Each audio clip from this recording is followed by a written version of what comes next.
Oh, und der nächste Versuch, da fährt er wieder. Der Staubsauger, der Staubsauger. Ich bin ganz cool, ganz cool. Er ignoriert mich, ich ignoriere ihn. Ich werde nur nach vorne gucken. Es hat nicht geklappt. Ich muss mich einfach umdrehen. Aber jetzt, ich gucke nach vorne. Ich werde mich nicht beeinflussen lassen. Nein, ich gucke nach vorne. Ich drehe mich nicht um. Nein. Es klappt einfach nicht. Was mache ich denn jetzt? Oh, ich glaube, ich verstecke mich auf dem Sofa. Ich lege mich einfach aufs Sofa. Er soll nicht denken, dass ich ihm den ganzen Tag hinterher gucken will. Ich weiß ja, was er macht. Der fährt da durch die Gegend, ja. Die Kuh. Sau.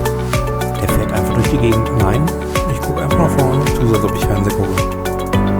Ich ignoriere ihn. Genau, ich ignoriere ihn einfach.